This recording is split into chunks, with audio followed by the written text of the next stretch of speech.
lire une deuxième écriture pendant que vous êtes assis, qui va être jointe à cette écriture que nous venons de lire dans Matthieu 4,4. J'aimerais que ce serment soit bien enregistré parce que je compte le diffuser. Par la grâce de Dieu. Nous avons lu dans Matthieu 4,4 que Jésus répondit, il est écrit que l'homme ne vivra pas de pain seulement, mais de toute parole qui sort de la bouche de Dieu. Je voulais aussi joindre cela à Ésaïe 28. Ésaïe 28. Et je vais lire du verset 5 à 12. Suivez attentivement. En ce jour, l'Éternel des armées sera une couronne éclatante et une parure magnifique pour le reste de son peuple. Un esprit de justice pour celui qui est assis au siège de la justice. Et une force pour ceux qui repoussent l'ennemi jusqu'à ses portes. Mais eux aussi, ils chancellent dans le vin, et les boissons fortes leur donnent des vertiges. Sacrificateurs et prophètes chancellent dans les boissons fortes. Ils sont absorbés par le vin. Ils ont des vertiges à cause des boissons fortes. Ils chancellent en prophétisant. Ils vacillent en rendant la justice. Toutes les tables sont pleines de vomissements et d'ordures. Vous comprenez ça? Amen. Les prophètes, les sacrificateurs, c'est les prédicateurs, les pasteurs. Le Seigneur se plaint, il chancelle, il vacille. Vous voyez? La prophétie, c'est la prédication. Ils sont ivres de vin. En d'autres termes, ils ne sont pas ivres du Saint-Esprit. Mais ils sont dans leur ivresse à eux. Et ils chancellent en donnant la justice. Ils chancellent. Et le Seigneur dit, retenez ceci très bien, toutes les tables, et là je n'exclus aucune table. Amen. Amen. La table catholique est pleine de vomissements. Amen. Protestante. Amen. Pentecôtiste. Amen. Du réveil. Amen. Et même les tables des églises dites du message. Amen. Plein de vomissements. Amen. C'est l'Éternel qui parle. Amen. Toutes les tables. Amen. Il dit, toutes les tables sont pleines de vomissements et d'ordures. Il n'y a plus de place. À qui va-t-on enseigner la sagesse? Amen. Amen. À qui va-t-on enseigner la sagesse? À qui veut-on donner des leçons? Est-ce à des enfants qui viennent d'être sevrés, qui viennent de quitter la mamelle? Car c'est précepte sur précepte. Suivez très bien parce que tout ce que je dirai dépendra de ce que vous entendez. Amen. À qui va-t-on enseigner la sagesse? À qui veut-on donner des leçons? Est-ce à des enfants qui viennent de naître, qui viennent d'être sevrés, qui viennent de quitter la mamelle? Car c'est précepte sur précepte. Précepte sur précepte. Règle sur règle. Règle sur règle. Un peu ici, un peu là. Eh bien, c'est par des hommes au langage barbare. Amen. Que l'Éternel parlera à ce peuple. Amen. Il lui disait, voici le repos. Laissez reposer celui qui est fatigué. Voici le lieu de repos. Mais ils n'ont point voulu écouter. Amen. Que Dieu ajoute ses bénédictions. Amen. Sur la base de ces deux écritures que j'ai lues ce matin, je voudrais m'entretenir avec vous sur le chapitre 4 qui est intitulé « Le retour à l'origine ». Nous remarquons que Jésus, dans Matthieu 4,4, dit que l'homme ne vivra pas de pain seulement, mais de toute parole qui sort de la bouche de Dieu. Nous voyons que dans Ésaïe 28, vous pouvez constater que Ésaïe 28 traitait du temps de la fin. Vous pouvez lire ça chez vous, ce qu'on a lu, Ésaïe 28, de 5 à 10. Il a dit, en ce temps-là, en ce jour. C'était dans le futur. Et ce futur, c'est aujourd'hui. Parce que le repos, c'est le baptême du Saint-Esprit, c'est venu par Jésus. Amen. Ces 2 derniers 1000 ans. Et Ésaïe, Dieu, par les lèvres d'Ésaïe, pouvait se plaindre de l'attitude des églises. Il était d'accord que les églises prêchaient. C'est vrai, il a reconnu qu'elles le faisaient. Il a reconnu que les églises avaient des membres. Il a reconnu ça. Il a reconnu qu'il y avait toutes ces choses-là, c'est vrai. Mais ce qu'il n'a pas aimé, c'est qu'en reconnaissant cela, il dit que les églises, toutes les tables, sont pleines de vomissures. Amen. Pour moi, je place table, la chair. Amen. Là, on fait le fond. Là, on offre à Dieu la chose. Il dit que toutes les tables sont pleines de vomissements et d'ordures. En d'autres termes, celui qui se tient en chair, ceux qui se tiennent en chair, alléluia. Amen. Ceux qui se tiennent en chair donnent aux enfants de Dieu des vomissements et des ordures. Eux-mêmes étant pleins de vomissements et d'ordures, pleins de leur vin, ils chancellent en rendant la justice. Amen. L'Éternel dénonce ça.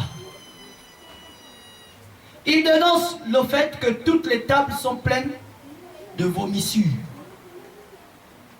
et d'ordures.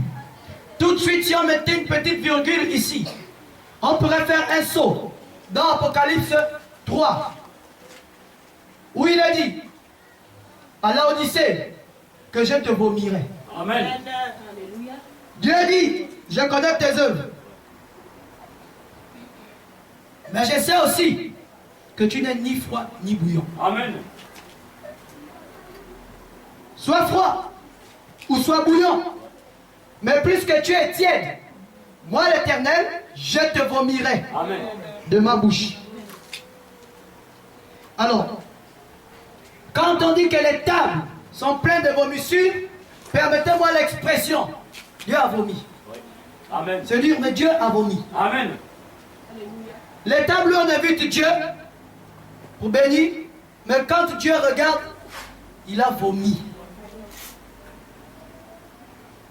Il a dit, puisque tu es tiède, je te vomirai de ma bouche. Frère, la tiédeur, c'est un mélange de chaud et de froid. Dieu a dit, sois chaud, en d'autres termes, 100% dans la parole, ou sois froid, une fois pour toutes en dehors de la parole. Mais tu as un pied dans la parole, un pied dans le monde. N'est-ce pas là le temps d'aujourd'hui? Amen. N'est-ce pas là l'attitude des pasteurs? Amen. N'est-ce pas là l'attitude des croyants? Amen. Un peu dans le monde, un peu dans la parole. Alléluia. Tu fêtes avec le monde et tu fêtes avec l'église. Tu vis avec le monde et tu vis avec l'église. Tu communies avec le monde et tu communies avec Dieu. Dieu regarde et dit, je te vomis. Amen. Et donc, au temps de la fin, les sacrificateurs chancellent en rendant la justice. Amen. Ils chancellent. Ils ne rendent pas la justice fidèlement. Alors, les tables sont pleines de vomissements. Amen. Amen. Nos églises font tourner le ventre à Dieu. Amen. Et Dieu vomit. Quand il regarde la tiédeur des croyants d'aujourd'hui, il vomit. Amen. Et toutes les tables sont pleines de vomissements et d'ordures. Là, c'est bien Laodicée, ça. C'est un tableau de Laodicée, ça. Et c'est l'attitude des croyants aujourd'hui. Tu te dis chrétien, mais tu flirtes avec le monde. Tu te dis pasteur, mais tu te joins à la politique. Amen. Laissez Ali Bongo faire sa politique. Hein? Quand on voit ce, comment on l'appelle là, le bloc de démocratique et chrétien, c'est qui ça déjà? Non, l'autre là. Roba ou Roba, je sais pas comment on l'appelle là. Un autre là. Hein? Non. Il y a un chrétien là, un certain chrétien qui est marié avec une certaine prophétesse là, qui avait dit que Mbaoba mettait le Moïse du Gabon là. Maroga. Non, Maroga. Bloc démocratique chrétien. C'est une puanteur aux yeux de Dieu. Amen. Dieu n'est pas dans la politique. Amen. Les tables sont pleines de commissions. Amen. Quoi qu'il justifie, nous ne sommes pas des politiciens. Amen. Nous ne nous mêlons pas à la politique. Nous laissons les politiciens faire la politique. Amen. Et nous prions pour notre nation afin que le dessein de Dieu s'accomplisse. n'a pas entré dans la politique. Amen. Que ce soit un Marocain avec son bloc démocratique païen, pas chrétien, ou que ce soit, comment il s'appelle, Mike Jordan avec toute son action politique, tout ça est faux.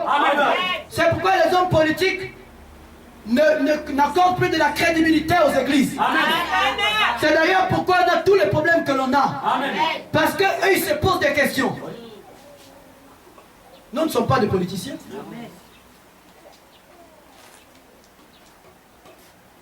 Les tables sont pleines de vomissions. Les pasteurs sont devenus des hommes d'affaires. Ils ne rendent plus droitement la parole. Parce qu'ils veulent avoir des millions de membres. Alors ils prêchent une parole qui peut plaire à tout le monde. Ils ne veulent pas te dire que tu dois naître de nouveau. Sinon tu vas fuir l'église. Alors la parole n'est pas prêchée dans la pureté, dans la totalité. Les tables sont par conséquent pleines de vomissements et d'ordures. Alors Dieu demande, à qui va-t-on enseigner la sagesse? Amen. Dieu cherche quelqu'un qui peut recevoir la sagesse. Vous savez que dans le livre de Job, il a dit que la sagesse est cachée à tout homme. Amen. Mais elle est révélée. Si elle est révélée, c'est que c'est un prophète qui l'apporte. Amen. Et la Bible dit encore dans les psaumes, les proverbes, que la crainte de l'Éternel est le commencement de la sagesse. Amen. Alors, quand Dieu dit à qui va-t-on enseigner la sagesse, il voulait dire à qui va-t-on enseigner la crainte de l'Éternel. Amen. Amen. Et il dit comment ce sera cette crainte de l'Éternel. Il dit car ce sera précepte sur précepte. Il répète précepte sur précepte. Et il dit ce sera règle sur règle. Il répète règle sur règle. Un peu ici, un peu là. Amen. Et il dit par qui il parlera. Et il dit c'est ça le repos. Amen. C'est pas autre chose. C'est pourquoi j'ai pris ces deux écritures. Le Saint-Esprit au temps de la fin, sous forme du baptême du Saint-Esprit dans l'âme. C'est précepte sur précepte. Amen. Principe sur principe. Amen. Ça veut dire tout se fait rien que par le message. Amen. Il n'y a pas une idée qui est prise ailleurs. Règle sur règle. Les préceptes et les ordonnances de Dieu seulement. Amen. C'est ça le repos.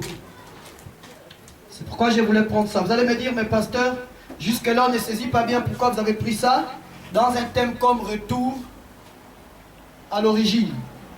Mais vous allez comprendre. Alors je voulais juste vous montrer pourquoi j'ai pris ces deux écritures. Et donc sur la base de ces deux écritures, je vais parler un peu sur le retour à l'origine. Avant de parler, j'aimerais que vous et moi nous puissions comprendre l'étymologie du mot origine. Qu'est-ce que ça veut dire origine? Pour que vous compreniez pourquoi je parle du retour à l'origine. La définition du mot origine. J'en ai pris 4 définitions. Il y en avait plusieurs. Mais j'en ai pris 4 parce que ces 4 définitions sont plus ou moins suffisantes pour exprimer ce que veut dire origine. 1. L'origine, c'est qui explique ou détermine un phénomène ou un processus. C'est ça, une origine. 1. Première définition. Une origine, c'est ce qu'on dit. Une origine, c'est ce qui explique ou détermine un phénomène ou un processus. On peut dire par exemple des troubles d'origine nerveuse. Donc ça veut dire que les troubles que quelqu'un a est dû à sa nature nerveuse. L'origine de ces troubles-là, c'est la nervosité. On peut encore dire un conflit qui a de lointaines origines. Ça veut dire le conflit que l'on peut voir tire ses origines depuis longtemps. C'est pour la première définition. On a pour seconde définition. L'origine, c'est encore une période ou un endroit ou une circonstance d'où provient quelque chose. C'est aussi ça, une origine. Une origine. Donc je disais, une origine, c'est encore une période, un endroit ou une circonstance d'où provient quelque chose. Le mot origine est aussi synonyme de provenance. Quand on dit l'origine, on veut parler de la provenance. De là où provient quelque chose. C'était la deuxième définition. La troisième définition pour le mot origine. C'est aussi un pays ou un milieu d'où viennent une personne ou un groupe de personnes. En parlant d'origine, on peut aussi donner cette réponse-là. Un pays ou un milieu d'où vient une personne ou un groupe de personnes. Et si nous parlons, cette définition-là m'a plu, parce que nous aussi nous parlons d'un pays. Nous parlons d'un milieu d'où nous venons. Et quand nous parlons du retour à l'origine, nous parlons du retour à ce milieu-là, à ce pays-là. Et donc l'origine aussi c'est ça. Pays ou milieu d'où vient une personne ou un groupe de personnes. On peut dire, il est d'origine anglaise. On peut dire encore, être d'origine modeste. On peut encore dire, des gens de toute origine. Ou encore, on peut encore dire, rechercher ses origines. Et pour terminer, la quatrième définition. L'origine, c'est le premier état ou première apparition de quelque chose. C'est aussi ça, une origine. Premier état de quelque chose ou première apparition de quelque chose. Quand la chose est apparue pour la première fois. Le premier état de quelque chose. L'homme aussi a un premier état avant d'être ce que nous sommes. Le premier état de quelque chose. C'est l'origine de cette chose. On peut dire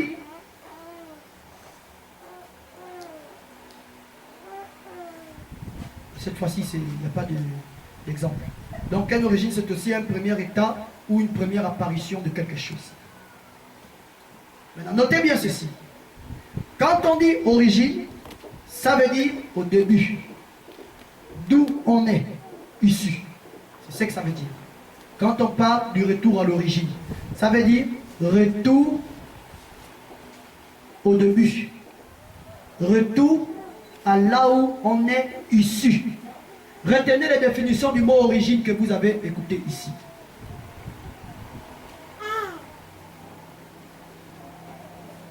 Donc, nous parlons de notre retour à cela. Amen. Amen. Notre origine, c'est Elohim. C'est ça notre origine. Elohim.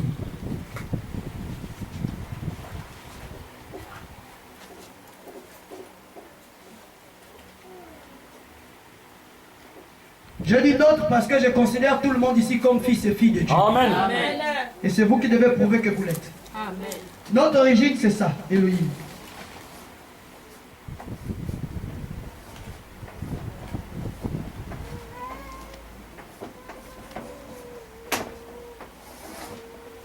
Voici l'origine des fils de Dieu. Au tout début, notre provenance, là où nous sommes issus au départ.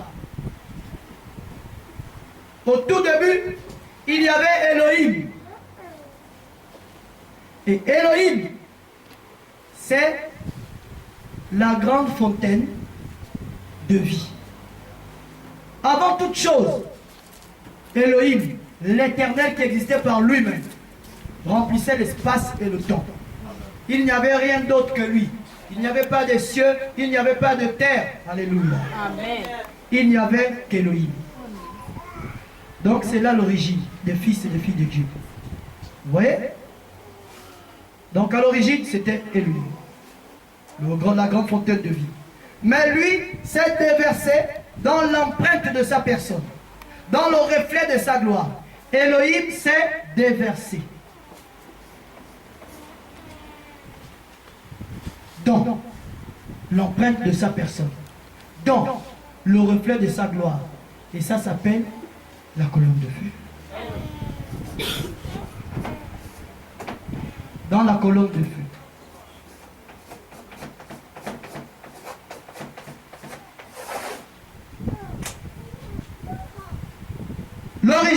le Fils de Dieu, c'est Elohim. Elohim s'est déversé dans l'empreinte de sa personne. Elohim s'est déversé dans le reflet de sa gloire. La colonne de feu. Nous allons lire un peu dans 1 Timothée chapitre 6, verset 16. Nous allons beaucoup lire. Mais c'est pour bien appuyer ce que l'on dit. 1 Timothée. 1 Timothée chapitre 6, verset 16b. Il est dit, qui seul possède l'immortalité, qui habite une lumière inaccessible. La colonne de feu, c'est une lumière, c'est cette lumière qui est ici en haut. Amen. Donc Elohim s'est déversé. Et il a dit ici dans 1 Timothée chapitre 6 que Dieu, Elohim, habite une lumière inaccessible. On peut bien relire ça pour que vous compreniez bien le sens. Nous allons donc prendre à partir du verset 14. De garder le commandement et de vivre sans tâche, sans reproche, jusqu'à l'apparition de notre Seigneur Jésus-Christ, qui manifestera en son temps le bienheureux et seul souverain, le roi des rois et le Seigneur des seigneurs, qui seul possède l'immortalité, qui habite une lumière inaccessible. Est-ce que tu comprends maintenant, sœur Monica? La Bible dit que Dieu habite une lumière inaccessible. Amen. Et à l'origine était Elohim. Elohim s'est déversé dans la colonne de feu, la lumière en question. Et Paul dit que l'éternel Elohim habite une lumière inaccessible. Amen. L'éternel est rentré dans la lumière, la colonne de feu, et il habite cette lumière. Amen. Vous voyez? Amen. C'est cela que Paul est en train de dire. Donc, Elohim s'est déversé dans la colonne de feu. Amen. Amen. Et c'est ce que Hébreu 1, 3 dit. Que Jésus-Christ, le Fils, est l'empreinte de sa personne, est le reflet de sa gloire. Amen. Et c'est Jésus, c'est la colonne de feu. Et nous savons donc que cette lumière-là, c'est Jésus. Et que lui et la parole sont une seule et même chose. Amen. Hein? Amen. Est-ce que vous croyez ça? Amen. Alors, à l'origine, Elohim. Elohim se déverse dans la colonne de feu. Et Paul dit que Dieu habite une lumière inaccessible. Hébreux chapitre 1, verset 3 dit, le Fils est le reflet de sa gloire et l'empreinte de sa personne. Et Dieu s'est déversé dedans, cette lumière, la colonne de feu. Et nous savons que cette lumière, le Fils, n'est rien d'autre que Jésus-Christ. Amen. Et que lui et la parole sont une seule et même chose. Lisons un peu ça pour prouver qu'il est une seule et même chose avec la parole. Hébreux chapitre 1er, verset 2. Cette lumière est bel et bien notre Seigneur Jésus-Christ et il est la parole. Alors, il est dit ici dans Hébreux chapitre 1er, verset 2, Dieu, dans ces derniers temps, nous a parlé par le Fils, qu'il a établi héritier de toutes choses, par lequel il a aussi créé le monde. Je ne sais pas si vous commencez à me suivre. Amen. Dieu se déverse dans la colonne de feu, la lumière inaccessible. D'ailleurs, Paul a croisé cette lumière. Cette lumière lui a dit, je suis Jésus que tu persécutes. Amen. Et Hébreux 1, que nous venons de lire au verset 2, dit que Dieu nous a parlé par le Fils, par la lumière. Amen. Et quand on dit Dieu nous a parlé par le Fils, les catholiques et tous ses enfants, les protestants, les pentecôtistes, pensent qu'il s'agit du bébé qui est sorti de Marie. Amen. Un enfant qui est né à la crèche. C'est pourquoi nous ne fêtons pas la Noël. Amen. Amen. D'abord, Jésus n'est pas né un 25 décembre. Amen. Parce que dans leur pays, c'est en hiver, le 25 décembre. Il y a l'hiver. Jésus est né dans un temps où on faisait paître les brebis. Amen. C'était pas en hiver. C'est des histoires. C'est une adoration qui est plutôt démoniaque. Qu'ils ont fait passer le 25. Ensuite, les gens se disent, quand on dit que Dieu nous a parlé par le Fils, il s'agit de cet enfant qui était sur terre, Dieu nous a parlé par lui. Non, monsieur. Jésus n'a pas fait 2000 ans sous la forme de Galilée. Il a seulement fait 33 ans et demi sur terre. Amen. Sous la forme individuelle, physique, né de Marie. Après, il est mort. Il est ressuscité. Et il est parti déposer ce corps en haut. Amen. Ça, ce n'était qu'un corps. Mais la Bible dit que dans ces derniers jours, donc les 2 derniers 1000 ans, Dieu nous a parlé par le Fils. Amen. Il s'agit de quel Fils? La colonne de feu. Amen. Parce qu'il est dit dans le même verset, il nous a parlé par le Fils, par qui il a aussi créé le monde. Amen. Vous êtes d'accord avec moi que le monde ne s'est pas créé par Jésus de Galilée? Amen. Non. Jésus de Galilée est né par le ventre de Marie. Amen. Mais le monde s'est créé par le Seigneur Jésus-Christ, Amen. au-delà de sa chair. Amen. Alors, si Dieu nous a parlé par le Fils, par qui il a aussi créé le monde, ça veut dire que Jésus existe avant qu'il naisse par le ventre de Marie. Amen. Par conséquent, Marie ne peut pas être la mère de Dieu. Amen. C'est un mensonge. Amen. Amen. Amen. C'est les Écritures. Amen. C'est la Bible qui parle. Amen. Le Fils par qui Dieu a parlé en ces derniers temps, c'est celui par qui il a créé le monde. Amen. Donc Dieu, à l'origine, était la grande fontaine de vie. Le grand esprit. Il s'est déversé dans la lumière. Amen. Le Fils, le Logos. Et cette lumière, qui est Jésus, a créé le monde. Amen. Parce qu'on dit par le Fils, par qui il a aussi créé le monde. Amen. Donc, nous comprenons que cette lumière et la parole sont un. Pourquoi? Précision. Jean chapitre 1er. Je ne vais pas les lire, vous pouvez juste noter. Jean chapitre 1er, verset 1. Il a dit, au commencement était la parole. La parole était avec Dieu et la parole était Dieu.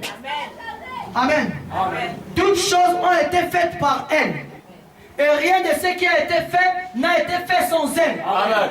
Nous comprenons donc que le Fils, donc par Hébreux chapitre 1er, verset 2, par qui toutes choses ont été créées, c'est la parole. Amen. Parce que dans Jean chapitre 1er, il est dit que tout a été créé par la parole qui est Dieu, et rien de ce qui existe n'a été fait sans elle. Vous devez comprendre. Je sens un petit esprit de distraction dans la salle. Amen. Amen. Je vous prie de prêter attention à ces paroles. Elles ont créé le monde, je vous en prie. Donc, Hébreux chapitre 1er, verset 2, et Jean chapitre 1er, 1 à 3, parlent de la même chose. Le Fils, par qui Dieu a créé toutes choses, et la parole, dont Jean chapitre 1er dit que Dieu a créé le monde par la parole, et tout ce qui existe a été fait par elle. Et rien n'a été fait sans elle. Amen. Nous pouvons donc comprendre que le Logos, Jésus-Christ, la lumière et la parole sont une seule et même chose. Amen. Amen. Amen. Je voulais donc insister là-dessus, pour que vous compreniez déjà qu'est-ce que c'est la parole. Qui est la parole? Et c'est cette parole-là, dans la forme spirituelle, elle est cette lumière-là. Amen. Et cette parole-là, c'est Jésus. Alors, et lorsque le Père nous a créés, il a dit, faisons l'homme à notre image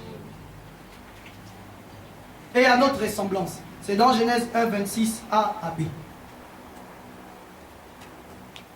Le grand esprit Elohim s'est déversé dans la colonne de feu, le Logos, le Fils qui a tout créé.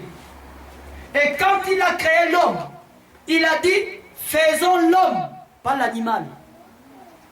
L'homme. Amen.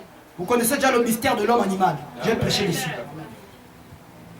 Il a dit, faisons l'homme à notre image, selon notre ressemblance. Cela enfante deux choses dans notre réflexion. Première chose, c'est que l'homme est aussi une petite colonne de feu. Amen. Une petite lumière. Amen. Mais que cette lumière n'est rien d'autre que la parole. Amen. La chaîne de Dieu. Amen. Ouais? L'homme créé à l'image de Dieu et à sa ressemblance, quand il a dit dans Genèse 26, faisons l'homme en notre image, c'était cette lumière-là. L'homme était une partie de cette lumière-là. Vous comprenez ça? Amen. C'est cela que Dieu a créé.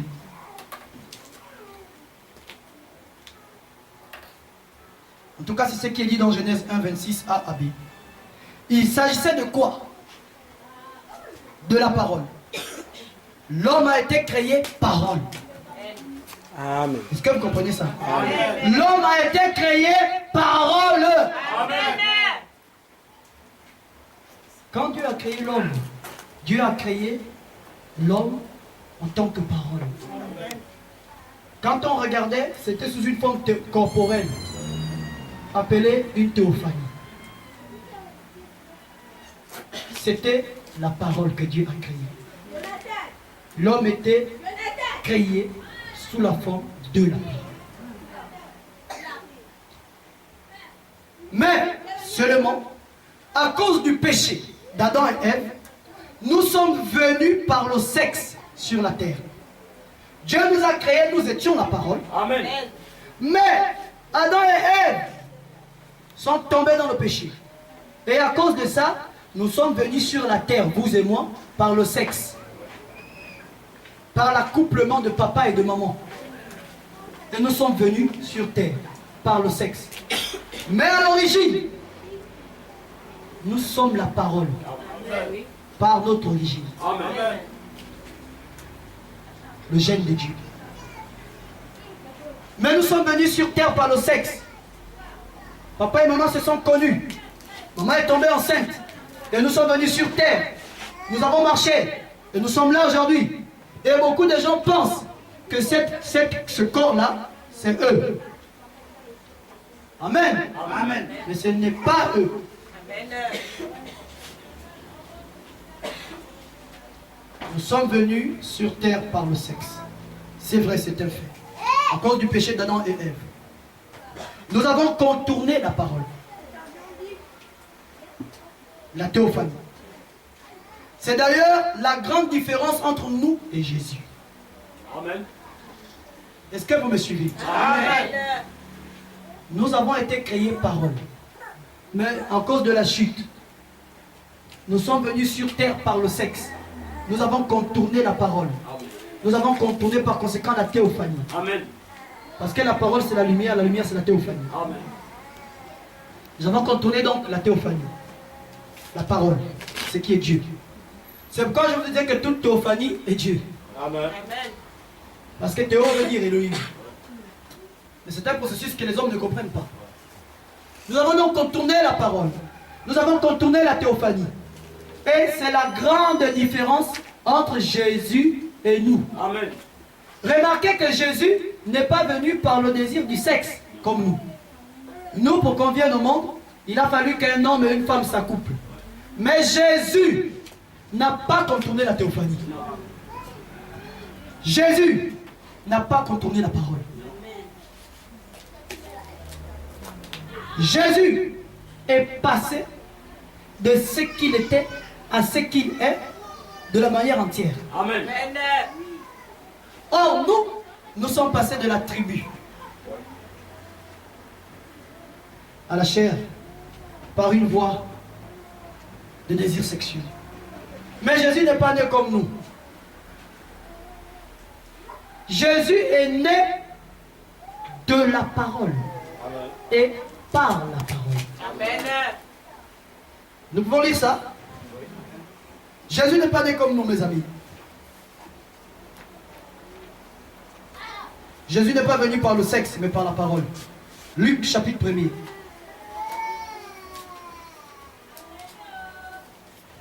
Luc chapitre 1er, il est dit, au verset 26 à 31, Luc chapitre 1er, 26 à 31. Au 6e mois, l'ange Gabriel fut envoyé par Dieu dans une ville de Galilée appelée Nazareth, auprès d'une vierge fiancée à un homme de la maison de David nommé Joseph. Le nom de la vierge était Marie. l'ange entra chez elle et dit, je te salue, toi à qui une grâce a été faite. Le Seigneur est avec toi. Troublée par cette parole, Marie se demandait ce que pouvait signifier une telle salutation. L'ange lui dit, ne crains point, Marie, car tu as trouvé grâce devant Dieu. Et voici, tu deviendras enceinte et tu enfanteras un fils. Tu lui donneras le nom de Jésus. Voilà la naissance de Jésus. Il n'y a pas eu un accouplement entre Joseph et Marie. Non, mais un ange est venu vers Marie, la Vierge. Et il a parlé à Marie. La parole. Au commencement était la parole.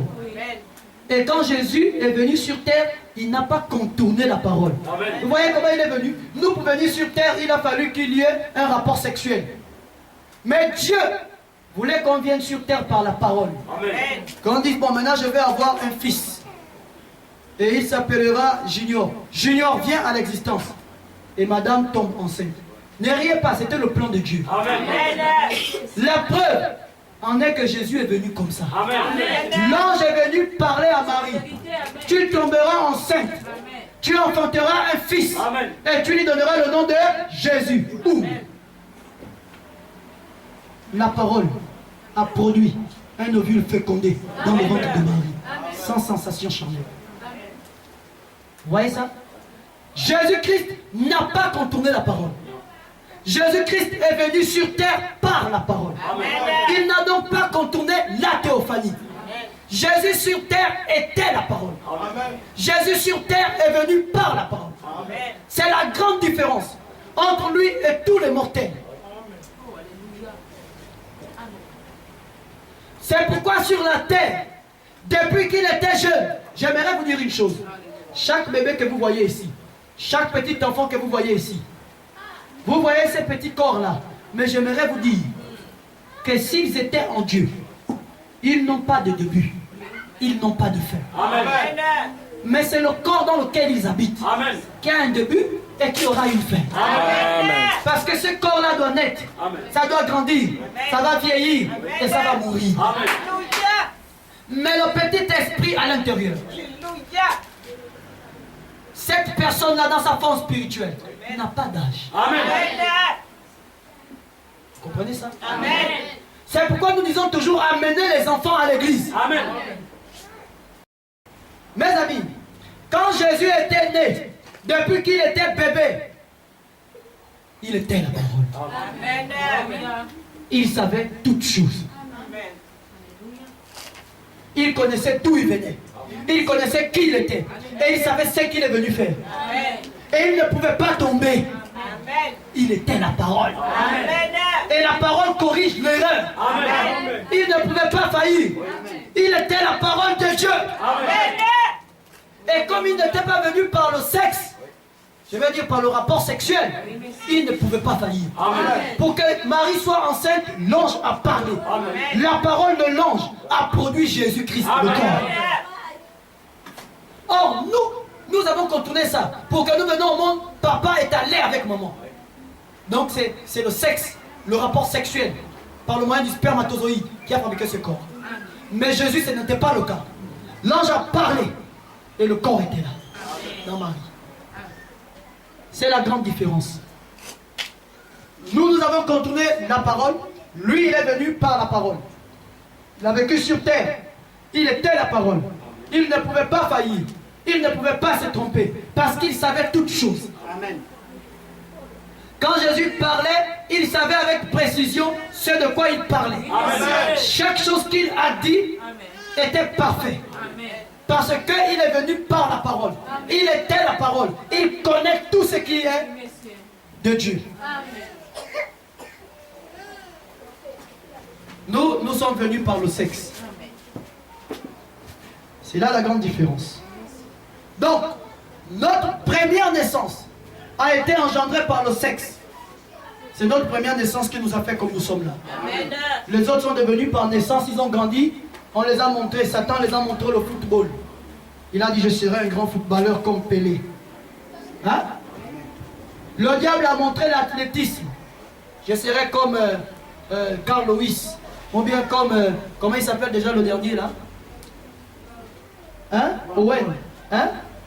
Bolt, voilà. Usain Bolt. Et puis, les autres ont dit je serai un grand cycliste. Ça, c'est la première naissance qui parlait. Moi, je serai un grand rappeur. Moi, je serai mannequin. Tout ça, c'est maudit. Amen. C'est une perte de temps. Moi, je serai acteur de cinéma. Comme Vince Diesel. Non, frère. Tout cela, c'est la première naissance qui a fait ça. C'est aussi la preuve que beaucoup de gens qui se disent chrétiens ne sont pas nés de nouveau. Amen. Parce que ça, c'est le résultat qu'a produit la première naissance.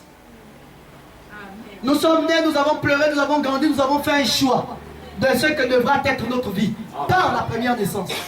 Or, Jésus, quand il est venu, il n'avait pas de choix à faire. Rendez-vous compte, si quelqu'un qui a 12 ans ici, 12 ans, 12, un enfant de 12 ans, voilà, lève-toi sœur. Cette petite fille a 12 ans. Jésus, à l'âge de 12 ans, que faisait-il? Il était au temple. Amen. En train de faire quoi? S'occuper des affaires du Père. Vous pouvez vous asseoir, que Dieu vous bénisse. Vous voyez ça? Comment un enfant de 12 ans pouvait-il être au temple en train de traiter des affaires du Père? Parce qu'il savait qui il était. Amen. Il savait pourquoi il était sur terre. Amen. Parce qu'il était venu par la parole. Amen. Il n'avait pas du temps à perdre avec les choses de la terre. Amen. La seule chose dont il avait besoin, c'est d'une activité. Parce qu'étant sur terre, il devait travailler, Amen. Manger, dormir, avoir un toit. Donc il était charpentier, il travaillait un peu d'argent pour nourrir ce corps. C'est la seule chose. Il n'était pas dans les plaisirs du monde, avec vos pantalons là, qui vous collent à la peau jusqu'à l'enfer. Amen. Hein? Vos maquillages et tout ça. C'est le manque de nouvelle naissance qui fait ça. Amen. Et donc, ça c'est la naissance de la chair qui vous soumet à toutes ces choses-là. Mais Jésus, par sa naissance de la parole, vous voyez qu'il n'était même pas préoccupé par ça. Amen. La Bible dit qu'il avait un seul vêtement, Amen. Une seule tunique. Ah. Quand tu veux avoir une garde-robe gigantesque, sinon tu n'es pas vivant. Il faut que tu aies 14 paires de chaussures. Tu vois, c'est l'absence de nouvelle naissance. Amen. Si Dieu donne, on dit Amen. Amen. Mais s'il n'y a pas, tu te contentes. Amen. Jésus savait vivre de la piété et du contentement. Amen. Il savait qu'il était sur terre pour jouer un rôle. C'est s'occuper des affaires du Père. Et comme il n'avait pas contourné la théophanie, la parole, il était sur terre en sachant sa mission. Amen. Et chaque jour de sa vie, il vivait pour sa mission. Amen. Donc il ne voulait pas ressembler à un personnage terrestre. Comme nous ici. Il y a beaucoup de femmes ici qui aimeraient reléguer Alicia Keys, Beyoncé ou Shakira, ces petites possédées de démons là. Vous voulez les ressembler. Mais vous ne comprenez pas. Ce qui vous pousse à désirer ça, c'est la chair. Amen. Regardez nos sœurs. Elles ont tué leur chevelure en frisant cela. Amen. Elles ont teinté ça de toutes sortes de couleurs. Amen. Parce qu'elles avaient vu ça sur quelqu'un. Elles ont teint leurs ongles. Elles ne savent même pas pourquoi elles teignent leurs ongles. Amen. Elles ont fait ça parce qu'elles ont vu les hommes le faire. C'est parce que vous avez contourné la parole. Amen. Vous ne savez pas toutes choses. C'est quand vous faites ça. Vous dites, oh c'est bien, hein, je vais aussi faire. Et vous faites, c'est faux. Jésus étant venu par la parole, il ne pouvait rien imiter sur terre. Il était venu pour une mission. Amen. Parce qu'il savait qui il était. Amen. Mais nous, notre première naissance, nous a beaucoup fait du mal. On s'est attaché à tout ce qu'il y a dans ce monde. On a commencé à vouloir ressembler à quelque chose ou à quelqu'un dans ce monde. C'est ce qu'a fait notre première naissance. Parce que notre première naissance a été engendrée par le sexe. C'est pourquoi on en est arrivé là. Mais notre nouvelle naissance, alors là, commencez à bien me suivre. Il y a eu une première naissance. Ça nous a fait contourner la parole. Il doit y avoir une nouvelle naissance. Amen. Une deuxième naissance. Amen. Sinon, vous n'allez jamais aller au ciel. Amen. Amen. Si la première naissance a fait de nous des mondains, impies, attachés aux choses du monde, Que ferait la nouvelle naissance? Ça nous détachera. Merci, Amen. que Dieu vous bénisse. Ça nous détachera et nous mettra dans le même état qu'était Jésus. Amen. Le dégoût des choses du monde. Amen. Donc on n'a pas peur d'être naturel, simple, Amen. sans imiter les autres. Amen. Vous voyez ce que ça fait? Ça vous détache. Amen. Parce que la naissance de la chair, du sexe, vous a donné ces choses-là. Mais la naissance spirituelle vous remet à la position que Jésus est. Amen. Donc,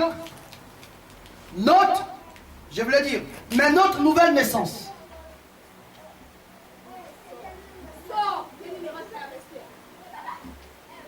je voulais dire, mais pour notre nouvelle naissance, il est exigé que cela soit engendré de la parole et par la parole. Amen. Notre première naissance, maman nous a porté, nous a tété, allaité, on a grandi.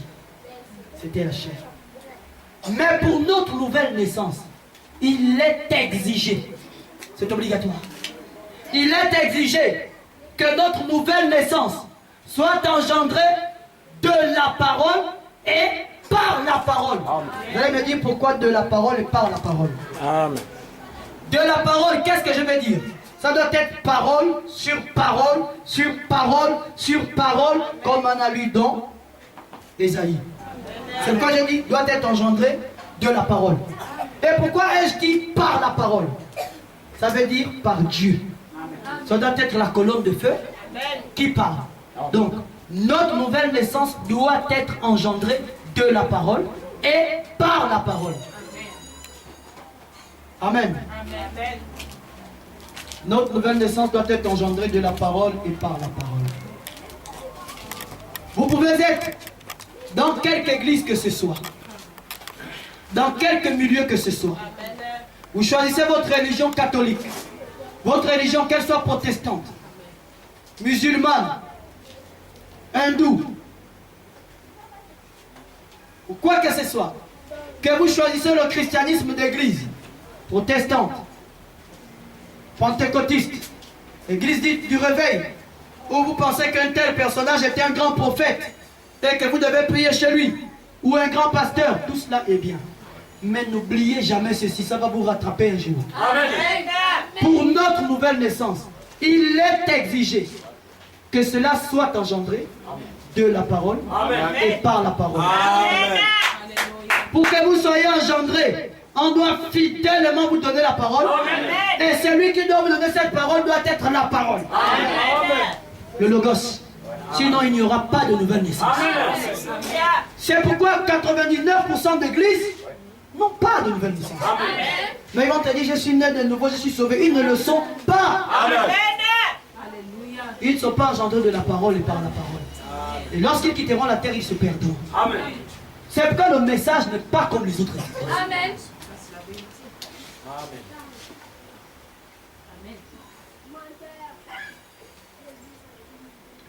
Donc cela est exigé pour notre nouvelle naissance, que cela se fasse de la parole et par la parole. Selon Ephésiens 4, 24, que nous avons déjà lu ici. Et d'ailleurs, c'est la seule procédure pour devenir un enfant de Dieu. C'est d'être engendré de la parole et par la parole. Lisons un peu ça dans Jean chapitre 1er, verset 12 à 13. C'est la seule procédure pour devenir enfant de Dieu.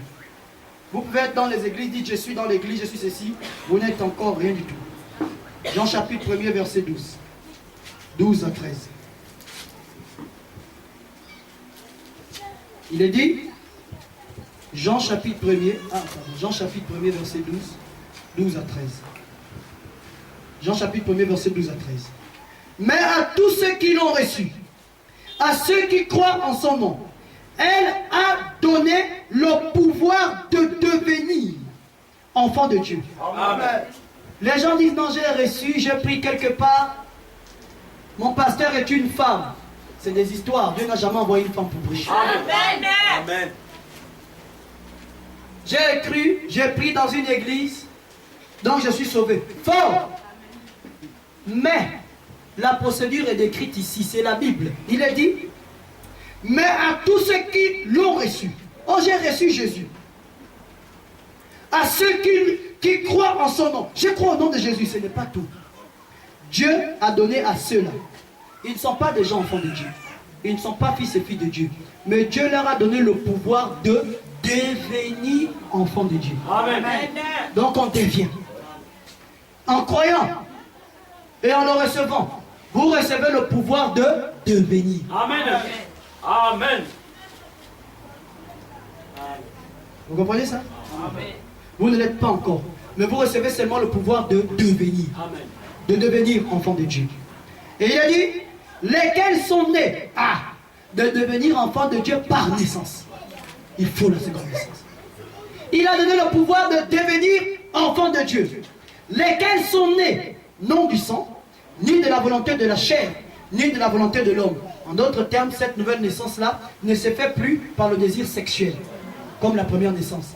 Mais cette nouvelle naissance-là ne se fait plus, je disais, non du sang, ni de la volonté de la chair, ni de la volonté de l'homme, mais de Dieu.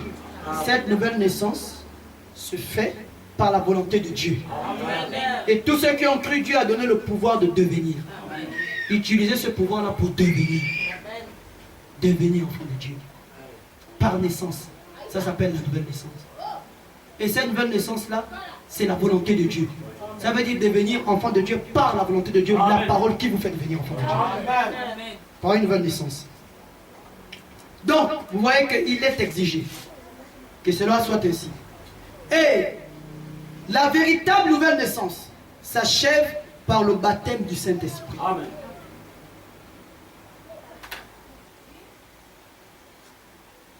J'aimerais m'arrêter 2 secondes ici, frère. Je vous aime de l'amour du Seigneur. Amen. Généralement,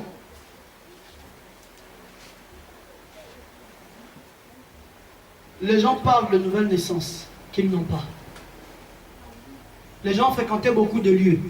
Ils ont pu être très religieux, très spirituels, et sans nouvelle naissance. Vous voyez le comble? C'est dangereux ça. D'avoir les dons sans avoir le donateur. Amen. Les gens avaient tout ça, mais ils n'avaient pas la nouvelle naissance. Vous m'écoutez, sœur Charlène?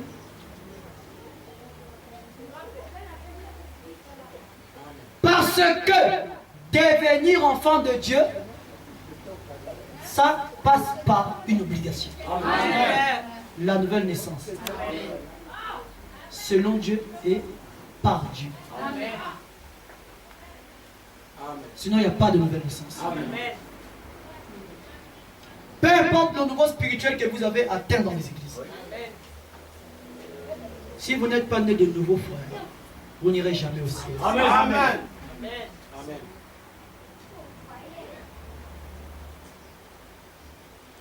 C'est pourquoi Dieu sélectionne des ouvriers qu'il envoie dans un lieu pour faire naître les enfants Amen. de Dieu dans le domaine spirituel pour qu'ils entrent au ciel. Mes amis, suivez à partir de là, je vais être très profond.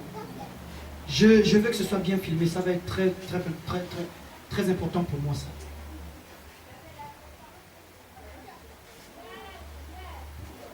Dieu a donné le pouvoir de devenir. Ah, nous sommes tous enfants de Dieu. Nous sommes tous, qui t'a dit? Dieu a donné le pouvoir de devenir enfants de Dieu, lesquels sont nés par la volonté de Dieu. Et la volonté de Dieu pour naître, c'est Éphésiens 4, 24. Amen. Selon Dieu.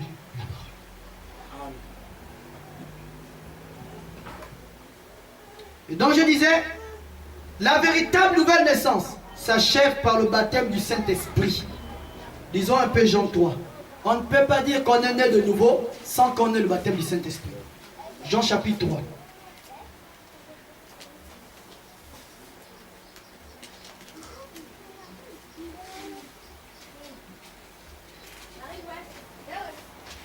Jean 3, 3 à 5. Suivez attentivement. Jean chapitre 3, verset 3 à 5. Jésus lui répondit, en vérité, je te le dis, si un homme ne naît de nouveau, il ne peut voir le royaume de Dieu. Amen. Or, vous voyez bien que par la naissance de Jésus et par notre naissance, nous sommes bien éloignés de la vérité. Amen. La naissance de Jésus lui a fait s'occuper seulement des affaires du Père. Mais notre naissance nous a fait nous occuper de nos cheveux, surtout vous les femmes. Amen. Ça nous a fait raccourcir l'Égypte pour que les cuisses soient dehors. Amen.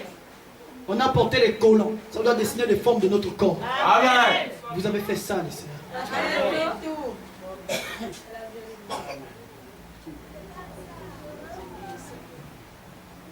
Amen. Amen. Bien des choses comme ça. Mais Jésus, s'il est écrit ici, Jésus lui répondit, en vérité, je te le dis, si un homme n'est né de nouveau, il ne peut voir le royaume de Dieu. Il faut naître de nouveau. Sinon, vous ne verrez jamais le royaume de Dieu. Amen. Vous devez naître de nouveau. Ne vous trompez pas. Ou vous êtes né, ou vous ne l'êtes pas. Amen. Il faut donc savoir les attributs de la nouvelle naissance. Et il ajoute, Nicodème lui dit, comment un homme peut-il naître quand il est vieux? Parce que Nicodème était un docteur de la loi. Donc quand Jésus lui a dit, tu dois naître de nouveau, il dit que je ne comprends pas. Moi je suis déjà vieux, tu me dis je dois naître de nouveau, donc je dois rester dans le ventre de ma mère pour naître. Jésus dit non, si tu nais de nouveau, tu ne vois pas le royaume. Il dit, mais comment moi qui suis vieux, il dit, comment un homme peut-il naître quand il est vieux? Peut-il rentrer dans le sein de sa mère et naître? Jésus répondit, en vérité, je te le dis. Il voulait lui indiquer comment naître de nouveau. Si un homme ne naît d'eau et d'esprit, il ne peut entrer dans le royaume de Dieu. Amen.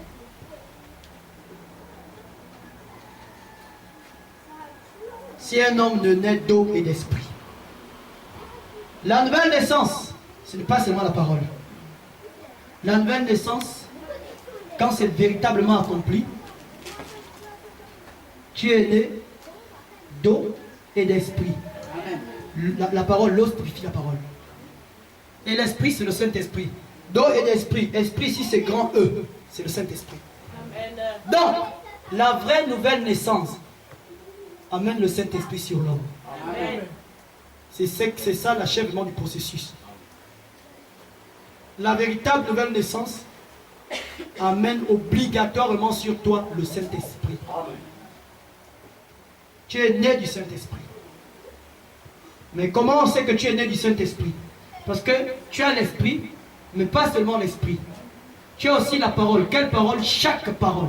Parce qu'il est écrit, l'homme ne vivra pas de pain seulement, mais de toute parole qui sort de la bouche de Dieu. Amen. Tu es né de Dieu. Si tu es né de Dieu, tu es cet homme-là. La preuve que tu es né de Dieu, tu vis de chaque parole. Amen. Si tu ne vis pas de chaque parole, tu n'es pas né. Amen. Peu importe ce que tu veux nous expliquer.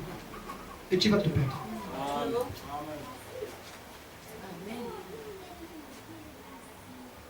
Si tu ne nais d'eau et d'esprit, tu ne peux pas mon royaume.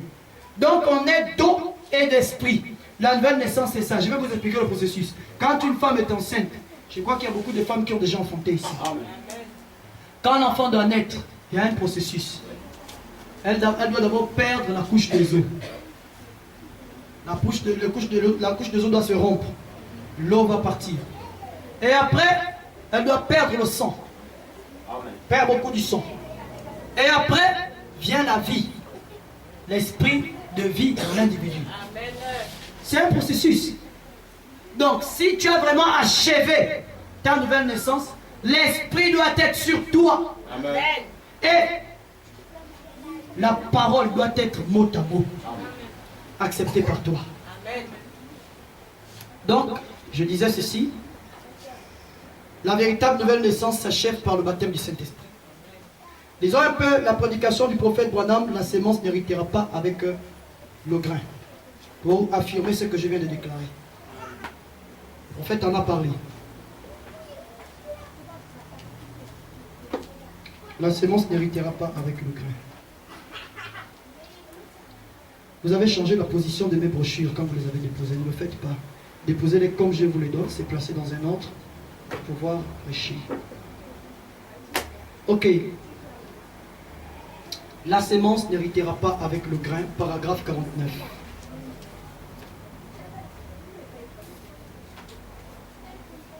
Frère Branham dit, il y a aussi 3 pas de la grâce pour la perfection.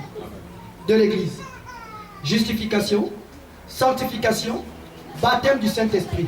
Cela consiste en la nouvelle naissance. Amen. Les gens vous parlent d'histoire, non, je vais te donner le... Non!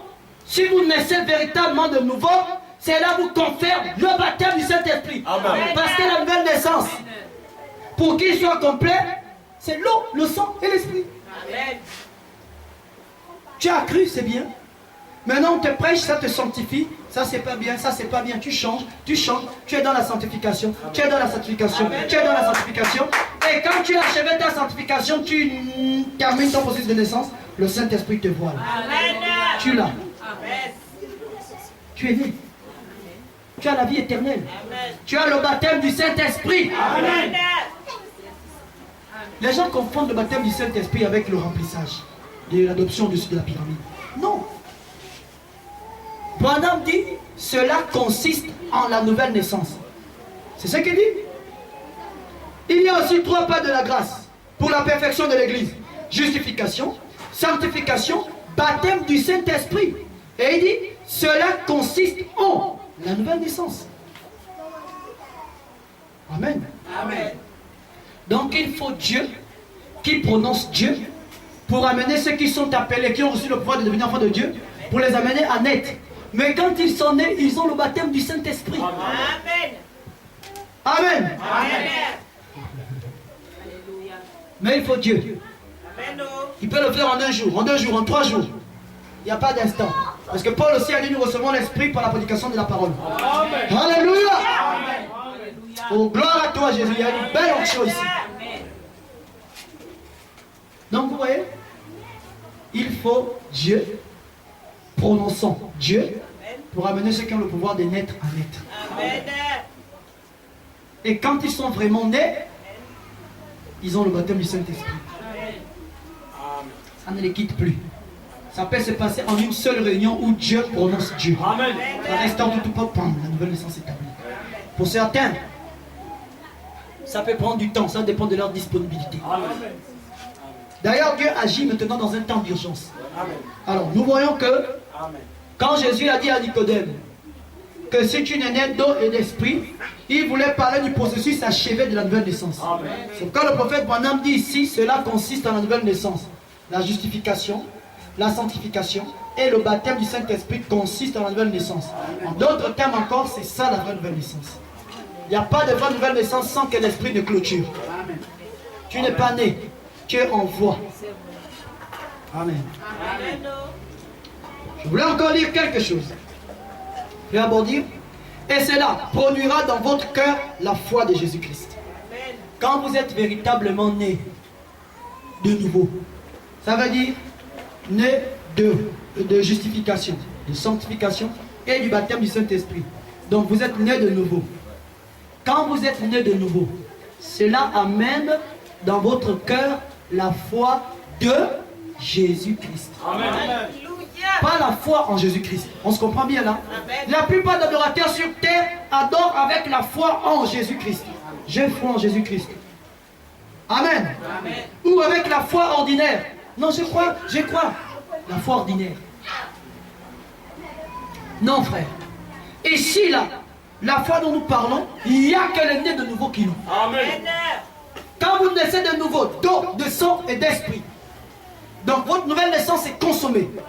Vous recevez dans votre cœur la foi de Jésus-Christ. La foi que Jésus avait quand il était sur terre. La foi qui le fit vivre pour la parole. La foi qui le fit prendre position pour chaque parole. Amen. Alors, vous avez cette même foi-là en vous. Jésus pouvait marcher en disant à Pilate, je suis venu au monde pour rendre témoignage à la vérité. Quand vous êtes né de Dieu, vous n'avez plus peur de dire la vérité aux gens. Amen. Vous appellerez chien, chien, Amen. et chat, chat. Amen. Vous appellerez le péché, péché, Amen. et la justice, justice. Amen. Que vous soyez devant un roi ou devant un mendiant. Amen. Vous n'allez pas trembler parce que c'est le roi et gonfler le torse parce que c'est le mendiant. Que le roi prenne ta tête. Il y a une autre tête qui t'attend là-bas. On va prier que la sœur a visité. Amen. Celui qui est vraiment né de nouveau, n'a pas peur de perdre sa vie pour Christ. Amen. Ne peut plus s'attacher aux choses du monde. Ne peut plus avoir les habitudes du monde. Celui qui est né de nouveau, son âme, l'horloge spirituelle, fait tic-tac à la parole de Dieu. Ce que Dieu dit, pour lui c'est un absolu. Amen. Si Dieu réprimande quelque chose, il s'aligne. Il est vraiment né de l'esprit. C'est pas on parle, on se pose des questions si ta nouvelle naissance est vraiment achevée. Ou bien si tu es en processus. Parce que la vraie nouvelle naissance met la discipline dans les choses du Père. Amen. La véritable nouvelle naissance change nos goûts. Nous sommes toujours des sujets aux erreurs, c'est vrai. À la tentation, c'est vrai. Mais nos goûts sont changés. Amen. Nos habitudes sont changées. Amen. Nos choix sont changés. Amen. Quand la Bible a dit que l'homme qui aime le monde ou les choses du monde est mort quoique vivant. Amen.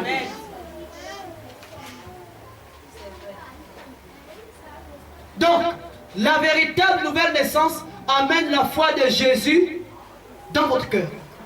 Est-ce que vous comprenez? Amen. Et la foi de Jésus n'était pas seulement la foi pour faire les miracles, mais c'était la foi qui croit chaque parole. Amen. Parce que la foi de Jésus, c'est la foi dans toute la parole. Amen.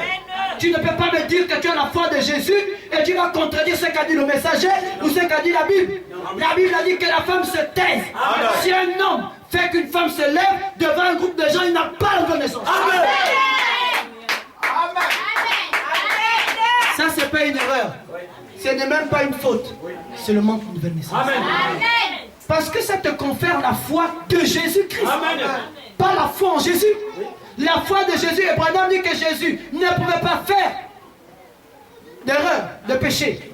Parce qu'il était la parole et la parole corrige l'erreur. Amen. Quand tu es né de Dieu, oui, tu ne sers pas exactement comme lui, mais tu as sa foi à lui.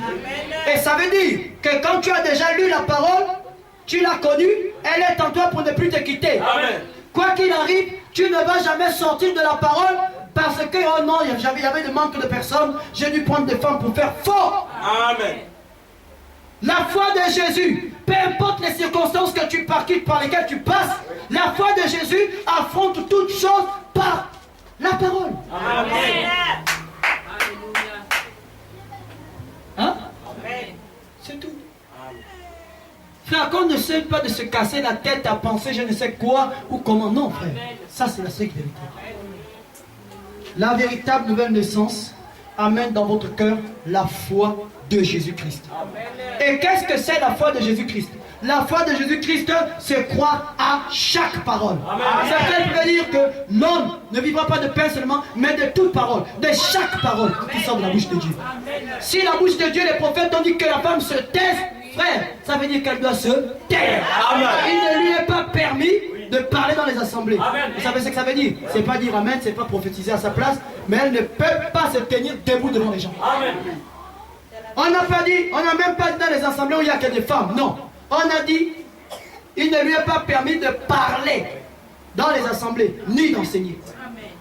Donc, cela veut dire que la femme ne peut pas se lever comme ça, devant les assemblées. Mais pasteur, on est entre nous les femmes, donc je me lève et je conduis. Faux! Parce qu'il n'est pas dit dans l'assemblée des hommes, ou des hommes et des femmes. Mais il a dit, il ne lui est pas permis de parler dans les assemblées. Et une assemblée, c'est quoi? Une assemblée, le mot même assemblée veut dire une réunion. Ça veut dire assemblée. Les gens se sont assemblés quelque part. Que ce soit dans une maison, que ce soit dans un grand bâtiment. Ici, c'est une assemblée.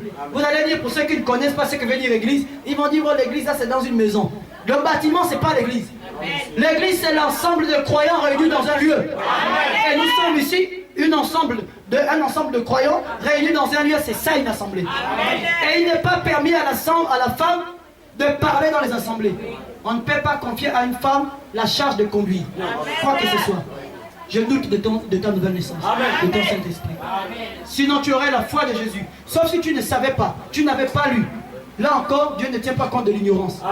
Mais si tu sais, c'est écrit, et qu'à cause de tes programmes, tu le fais, je doute, frère. Amen. Je doute. Amen. Non pas parce que je vais douter, mais parce que c'est écrit. Amen.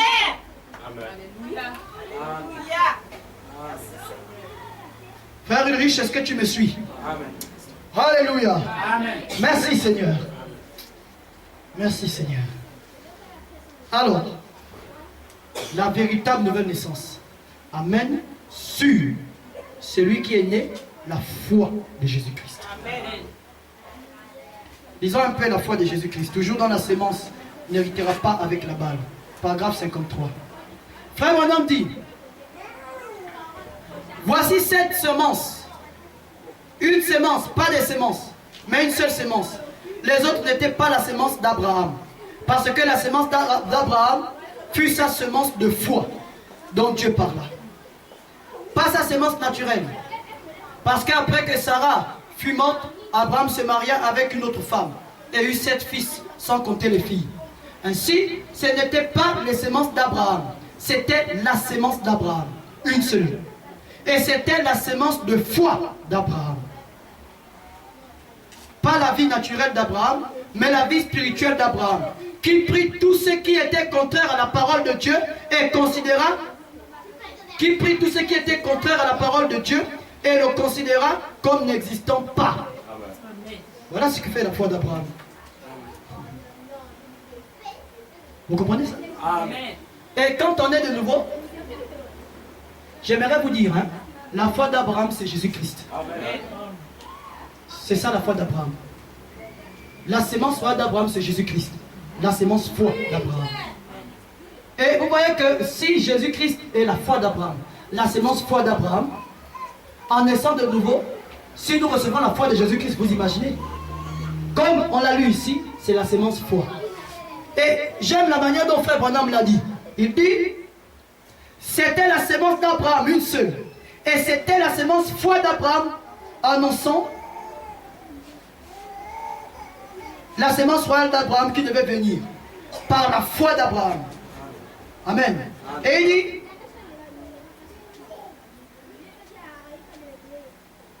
mais la vie, cette sémence foi, pas la vie naturelle d'Abraham, mais la vie spirituelle d'Abraham.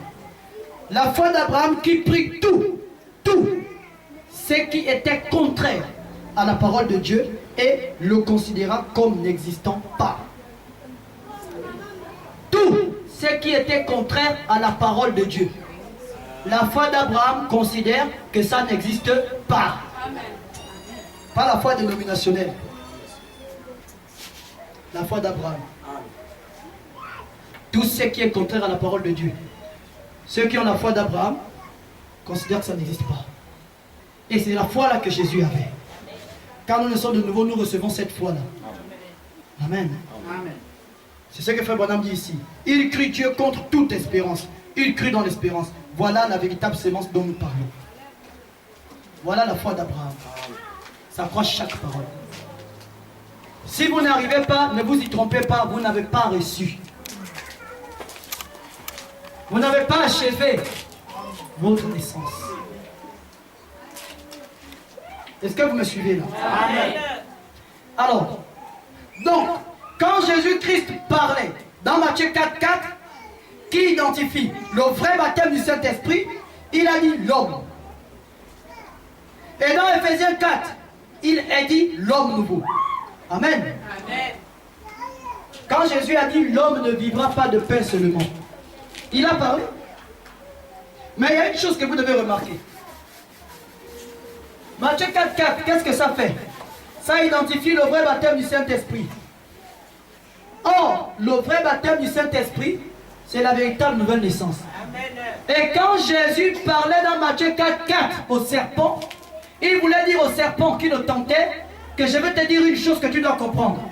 Tous ceux qui sont nés de Dieu vivront de chaque parole. Amen. Tu ne pourras pas les avoir comme tu avais eu Ève. Amen. Alléluia. Dieu a parlé de ceux-là en les appelant les hommes. Il a dit l'homme dans Matthieu 4,4. L'homme ne vivra pas de pain seulement, mais de toute parole qui sort de la bouche de Dieu. Il ne parlait pas des animaux. On a des animaux dans les églises, Amen. au banc comme en chair. Amen. Peut-être ils sont ici ce matin. Ça dépend de ce par quoi ils vivent. Ils savent qui ils sont. Mais l'homme, ça veut dire celui qui est né ne vivra pas de pain seulement, mais de toute parole. Amen. Il vivra de toute la parole qui est sortie de la bouche de Dieu. Amen. L'homme. Ça, c'est dans Matthieu 4.4. Et pour que vous sachiez, parce que Matthieu 4.4 identifie le vrai baptême du Saint-Esprit, donc l'achèvement de la vraie nouvelle naissance.